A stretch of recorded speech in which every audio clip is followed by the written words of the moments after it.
नमस्कार मित्रों, एक बार फिर आपका मनोज गुरु एकेडमी में स्वागत है। और मैं मनोज गुरु आप सभी का स्वागत करता हूं।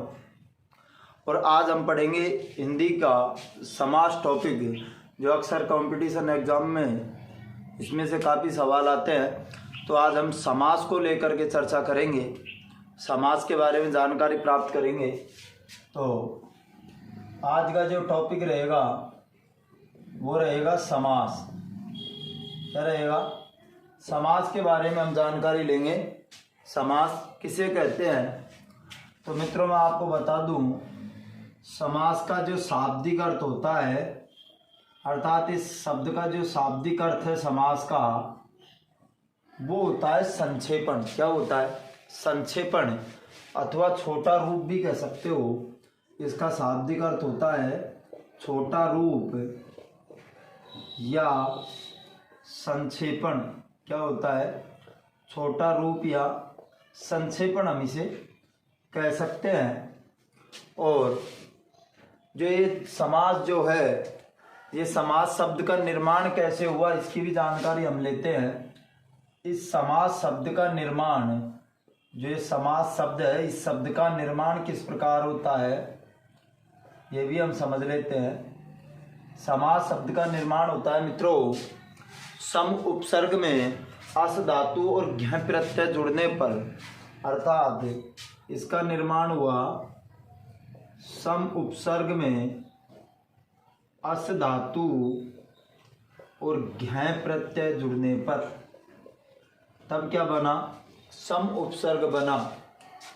सम तो क्या है? उपसर्ग है। अस क्या है? धातु है। और घ क्या है? प्रत्यय है। इन तीनों को जोड़ने पर हम समास शब्द का निर्माण करते हैं। तो जो समास शब्द है, इस शब्द का शाब्दिक अर्थ होता है छोटा रूप अथवा संक्षेपण। और समास शब्द का निर्माण हुआ वो हुआ अस धातु में सम उपसर्ग और घ प्रत्यय जोड़ने पर समास शब्द का निर्माण होता है। अब समास शब्द किसे कहते हैं या समास क्या है, ये हम जानकारी प्राप्त कर लेते हैं। तो समास किसे कहते हैं तो समझिए मित्रों, हमने इसके शाब्दिक अर्थ से समझ लिया कि समास का मतलब ही छोटा करना होता है।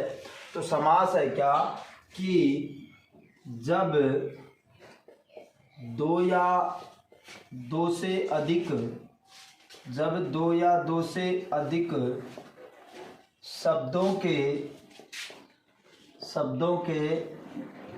मध्य आए विभक्ति चिन्हों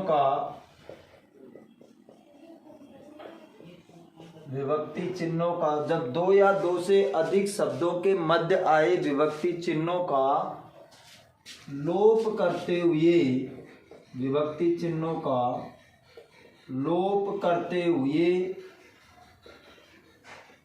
एक नवीन शब्द का निर्माण करना क्या कहलाता है? समास कहलाता है।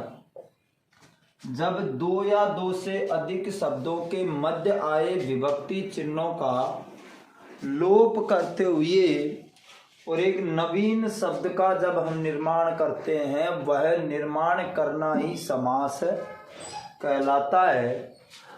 अब बात आती है समास का हम प्रयोग क्यों करते हैं या समास को हमने काम में क्यों लिया। तो क्या है कि अधिक शब्दों को यदि हम लिखेंगे तो वो स्थान ज़्यादा घेरेंगे और भाषा है उसमें त्रुटि होने के ज़्यादा संभावना बन जाएगी। और त्रुटि होने की ज़्यादा संभावना को कम करने के लिए हमने समास का प्रयोग किया कि अधिक शब्दों को लोप करते हुए हम एक शब्द बनाएं, परंतु उसका अर्थ अलग नहीं होना चाहिए। तब हमने समास का प्रयोग किया। जैसे एक शब्द है जो राजा का वैद्य है, जो राजा का वैद्य हो, जो राजा का वैद्य हो। इतने बड़े शब्द को लिखने में त्रुटियां होने का ज़्यादा चांस है और जगह भी ज़्यादा घेरेगा। इसका हल निकालते हुए हमने क्या किया कि पूरे शब्द से एक शब्द का निर्माण करने का प्रयास किया जिसका अर्थ अलग नहीं हो, ये भी ध्यान रखें। तो हमने क्या बनाया, एक शब्द बनाया राजवैद। क्या शब्द बनाया, राजवैद। जब हमने शब्द बनाया, इसका भी मतलब यही है कि जो राजा का वैद हो, अर्थात अधिक शब्दों के बजाय कम शब्द को लिखना ही समास है, परंतु अर्थ नहीं बदलना चाहिए। जैसे मैं बताऊं आपको, जैसे तिरंगा एक शब्द है, इसका काम, इसको हमने काम में लिया किसके स्थान पर, जब तीन रंगों वाला शब्द के स्थान पर हम तिरंगा शब्द का प्रयोग करते हैं। उसी तरह पीतांबर शब्द का तात्पर्य है, पीत है जो अंबर, अर्थात बड़े शब्द के स्थान पर छोटा शब्द लिखने के लिए हमने क्या किया, समास का प्रयोग किया। परंतु ध्यान रखने योग्य बात क्या है कि समास के अंदर, ध्यान रखना एक ही बात का है कि समास के अंदर हमें अर्थ परिवर्तन नहीं होना चाहिए, इतना ध्यान रखना है। तो ध्यान क्या रखोगे आप, ध्यान रखें आप, ध्यान रखना है हमें, क्या बात का ध्यान रखना है। सबसे पहले अधिक शब्दों के स्थान पर कम से कम शब्दों का प्रयोग, अधिक शब्दों के स्थान पर कम से कम शब्दों का प्रयोग, अधिक शब्दों के स्थान पर कम से कम शब्दों का प्रयोग हो, क्या हो, प्रयोग हो। ये हमको याद रखना है कि शब्द अधिक से अधिक हो, उनकी जगह कम से कम शब्द हमें लिखने हैं। और दूसरी बात क्या होना चाहिए कि अर्थ जो है, अर्थ ज्यों का त्यों रहे, अर्थ ज्यों का त्यों रहे, अर्थ नहीं बदलना चाहिए, समास तभी होगा। तो समास में दो बातों का हमें विशेष ध्यान रखना है कि अधिक जो शब्द है उनके स्थान पर कम से कम शब्दों का हमें प्रयोग करना है। और जब हम ऐसा करें तो ध्यान रहे कि अर्थ परिवर्तन नहीं होना चाहिए, अर्थ हमेशा समान रहना चाहिए। तो मित्रों, अब हम पढ़ेंगे समास के भेद। क्या पढ़ेंगे, अब हम पढ़ेंगे समास के भेद। तो देखिए, समास के भेदों को लेकर के अलग अलग किताबों में अलग अलग प्रकार से लिखा हुआ है। मैं दोनों ही आपको बता देता हूं कि आपको कहां पर समस्याएं खड़ी होती हैं या कहां कंफ्यूजन होता है, उसे भी हम दूर कर लेते हैं। तो बात करते हैं हम समास के भेद की। किसकी बात करते हैं, समास के भेद की।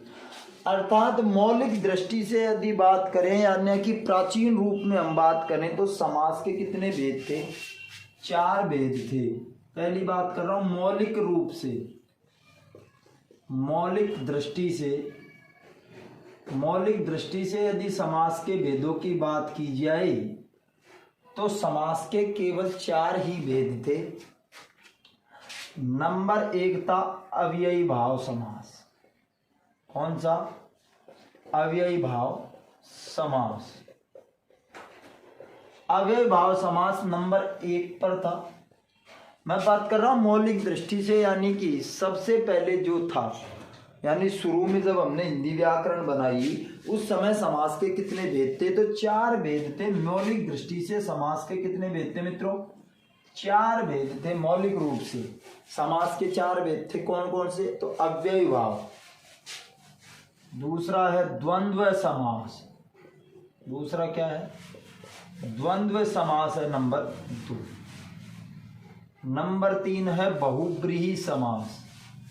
नंबर 3 क्या है, बहुब्रीहि समास, ये नंबर 3 है। नंबर 4 की बात करें तो तत्पुरुष समास। कौन सा, तत्पुरुष समास। ये समास के मौलिक रूप से केवल 4 भेद थे। फिर बचता है कर्मधारय समास। कौन सा, कर्मधारय समास। एक है द्विगु समास। कौन सा, द्विगु समास। ये दोनों की दोनों तत्पुरुष समास के क्या थे? भेद थे। कर्मधारय और द्विगु तत्पुरुष समास के भेद थे, परंतु मूलतः ये चार ही भेद थे। अब बात करते हैं वर्तमान की दृष्टि से या सामान्य रूप से भेद कितने हैं मित्रों? तो सामान्य रूप से इसके 6 भेद हैं। कौन कौन से हैं? तो देखिए, नंबर 1 पर है अव्ययीभाव समास। अव्ययीभाव समास, ये नंबर 1। नंबर 2 है द्वंद्व समास। द्वंद्व समास। नंबर 3 है तत्पुरुष समास। कौन सा है? तत्पुरुष समास। नंबर 4 है कर्मधारय समास। नंबर 4 है कर्मधारय समास। नंबर 5 है द्विगु समास। नंबर 5 है द्विगु समास। और नंबर 6 है मित्रों बहुव्रीहि समास। बहुव्रीहि समास। इस प्रकार से 6 समास हमारे हो गए। सामान्य रूप से जो वर्तमान में जो पढ़ाए जाते हैं वो ये पढ़ाए जाते हैं, और हम आगे इन्हीं की चर्चा करेंगे, इन्हीं को लेकर के हम जानकारियां लेंगे। तो मित्रों, आज की वीडियो में हम इतना ही जानेंगे, इतना ही समझेंगे। समास के सामान्य चर्चा हमने कर ली और समास के भेदों के बारे में हमने जानकारी ले ली। अब इन भेदों को हम आगे की वीडियोज में पढ़ेंगे। तो आज के लिए सिर्फ इतना ही। और वीडियोज आपको पसंद आ रही हो और अच्छी लग रही हो तो आप हमारे चैनल को सब्सक्राइब ज़रूर करें और लाइक और शेयर करना बिल्कुल ना भूलें। धन्यवाद।